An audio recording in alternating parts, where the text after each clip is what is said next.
Well, we're expecting another federal lawsuit to be filed against Illinois' gun ban, and we've got a third state lawsuit that was filed yesterday. That includes over 1,690 plaintiffs, State Senator Darren Bailey, former state senator, former gubernatorial candidates for the Republicans. He is top of the list as a plaintiff. In that case, in White County, you've got the governor filing an appeal in the 5th Judicial Appellate Court District and State Court.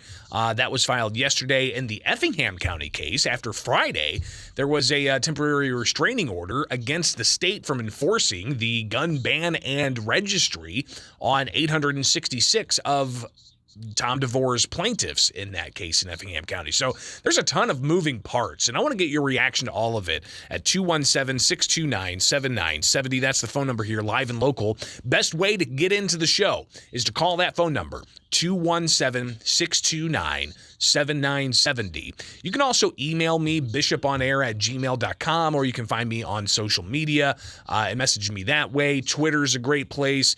Facebook, you can message me there. Also on YouTube, where we're streaming live, you can message there as well. And somebody did message me on Twitter and asked about the Alexa. Let me just pull that up. Because they said they were having some problems with their Alexa skill. When I try to listen, I hear usual now playing WMAY, but then nothing. I just talked to somebody, and they said that actually if you uninstall the WMAY skill, I don't have Alexa. I don't have the Google thing at my home either. But if you uninstall it and then reinstall it, that might do the trick. Or if you reboot your Wi-Fi, that might do the trick. I don't know. Just a little bit of troubleshooting there. But regardless, I want to hear from you at 217-629-7970. The gun ban and all the lawsuits that are being filed. Where do you stand on this? And where do you stand on county sheriffs not enforcing the gun ban? Now, 90 county sheriffs, at least, have said that they're not going to enforce this. There are 102 county sheriffs across the state of Illinois. 90 of them have said they're not going to enforce this. But you have some saying that that's an extreme position, including yesterday during a news conference with Democrats up in DuPage County. State Representative Anstava Murray said that the DuPage County Sheriff is taking an extreme position. Here's what she had to say yesterday at that news conference. Even my Second Amendment supporters, who I spoke with when I talked about an assault weapons ban and banning large capacity magazines, those residents of DuPage were okay with it too. So what we're really talking about is our sheriff taking a very extreme position, willfully misunderstanding the law, creating straw man arguments to not enforce the law, and we are here to dispel all of those today.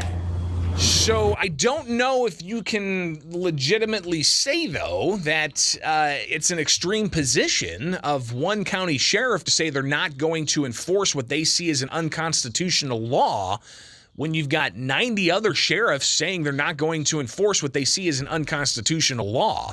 And there's concerns with enforcing what some may see as an unconstitutional law, not just for possibly violating individuals' constitutional rights, but also the possible financial liability to the county sheriff's office if they were to violate somebody's constitutional rights. So that's kind of the impetus of some of this back and forth on whether or not county sheriffs are going to enforce the gun ban. But you've got that in the mix with all these lawsuits. Let's hear from you at 217-629-7970. I just hung up on somebody, but we'll go ahead and get to you now. Good morning. You're on WMAY. Yes. Okay. I'm a Swarm supporter. I'm against the assault weapons ban and high-capacity magazine ban because guns don't kill people. People kill people. Okay? Well, and you've got that pretty evident over in California where you have, 3 shootings now in the span of 4 days, mass shootings where individuals had guns that were outlawed in California, but they were criminals. Do you want Illinois to be like California? California is like the lands of fruits and nuts. Well, we don't have to get that far out in ad hominem attacks, but definitely got your voice heard. 217-629-7970. Good morning. You're on WMAY. Good morning, Greg. Hey. this issue of the legality of the sheriffs and whatnot is pretty rich from the Democrats. I mean, aren't these the people that promote sanctuary cities? Well, and also Where you don't not, obey not the federal following, law? yeah, not following federal my God, immigration the law, state of not following federal cannabis laws. Yeah, there's a whole host of other things that they pick and choose. Yeah, I mean, we got Illinois selling technically an illegal federal substance for hundreds of millions of dollars of profit every year Oh, it's in marijuana. billions. And these people have the temerity or whatever to gripe about county sheriff. I mean, it just, I'll give them their, grant them their beliefs, but it's nonsense. I mean, there's literally hundreds of examples of government units picking and choosing what laws they want to, to hotly enforce. And frankly, if I was a county sheriff without much budget, I'd think twice about enforcing this too, because the odds are you're going to spend all this money and the case is going to get tossed anyway. So, well, and it'll be a financial liability for county taxpayers as well, because the county taxpayers would have to foot the bill for the sheriff to go to court to defend the actions of violating, allegedly, individuals' Second Amendment rights. Or the inevitable lawsuit from the one that they took the gun from when it gets tossed. Yeah. And it's just, the whole thing is just, look, there's two sides to the gun thing. I'm on one side, there's people on the other side, but to somehow make it sound like, there's some great civil disobedience involved here is just the usual Democrat liberal hyperbole, and I get kind of sick of it. Thanks. Appreciate the call, 217-629-7970. We'll get to more of the calls. Good morning. You're on WMAY. Morning, Greg. Hey, that last caller kind of hit it right on the head. The governor is basically acting like our county sheriff for federal laws. And, if it's not the pot calling the kettle black, then I don't know what is. And what's going on right now is, I don't know how out of touch the elected officials are now. I mean, the way it usually was your state representatives and your state elected officials were the ones that were really, really close to home. And apparently they're not, it doesn't seem like they're listening to any of the counties at all. They're just going. Well, they're calling them extreme.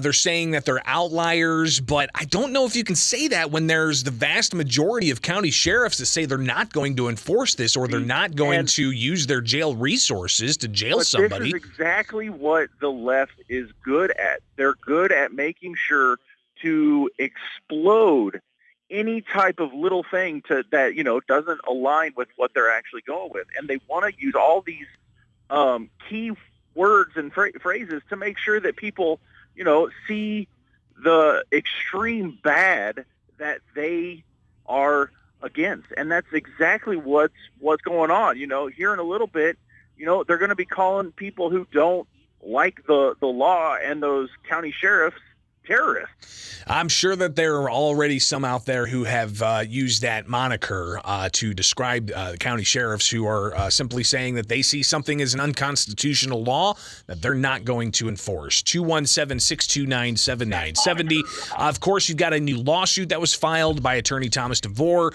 That's in White County after the Effingham County judge issued a temporary restraining order in the case in Effingham County.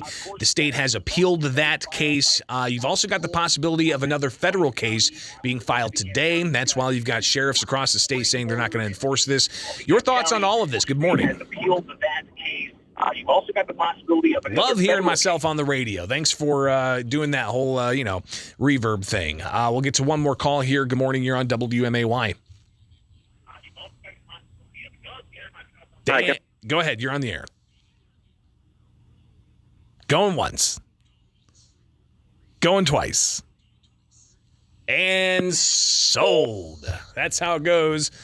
Listen, if you call in live, it is live radio. You might hear yourself, hear the radio playback, and then you'll click through. It's just how it works. But you can call in live and local at 217-629-7970. That's the phone number. And one other clip I want to revisit was from U.S. Representative Raja Krishnamurthy, who joined Sean Casten at an event yesterday, critical of the sheriffs not upholding the state's gun ban and saying that they're not going to enforce it. Raja Krishnamurthy, he talked about the shootings that happened over the weekend in California and went on to intimate that if county sheriffs don't enforce the state's gun ban, there could be mass shootings in DuPage County or elsewhere that they're not enforcing this. Here's Raja Krishnamurthy.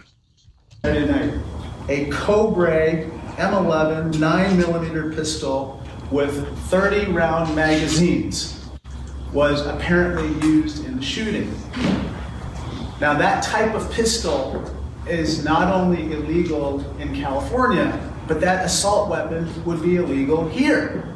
Now imagine if a law enforcement official had the opportunity to enforce a law that could have prevented the sale, the purchase, or use of that particular pistol or assault weapon in that particular mass shooting, and it did not happen. We would be outraged. We would demand the resignation and indeed the prosecution of the person who did not enforce the law to prevent that mass shooting. Well, in retrospect, the same could be said for what happened in Highland Park, where there was a state law in place to allow state police to refuse a firearm owner identification card application from somebody who had a clear and present danger report issued against them. That's the case in Highland Park with the suspect in that shooting on Independence Day having a clear and present danger report on him before he filed for a FOID card, but state police didn't use that clear and present danger report, saying it wasn't actionable or nobody was pursuing it at the time, so they gave the suspect a FOID card. Has anybody been held accountable for that? What about the Aurora shooting back in 2019 at a warehouse where an individual went in with a firearm that he did not have legally because his FOID card was revoked in the state of Illinois? State police did not follow through with that. So should there be that same type of demand for accountability for not following current laws that are on the books? So it's interesting to hear kind of these arguments, and double standard is a word and a term that you hear a lot of, but when it comes down to this issue of a fundamental constitutional civil rights, the right to keep and bear arms, we're getting into the nitty gritty. So your calls, one last one here. Good morning. You're on WMAY. Hey, Greg, I said it before. I'll say it again. Why don't these scaredy-cat legislators pass a bill that states, plain and simple, you use a firearm or any other weapon against somebody, you go to prison for the rest of your life without parole. That's simple. Yeah, I don't know if those type of penalty enhancements yet have enough political support to actually advance. However, apparently banning semi-automatic guns and magazines does have enough political support to advance. But the question is, can you have enough votes to curtail constitutional rights? Well, that's what's being debated in the courts, in both state and federal courts. So we'll keep an eye on all of that. It is Springfield's Morning News on WMAY. I'm Greg Bishop. Be sure to follow me on Twitter and on YouTube. Just follow Bishop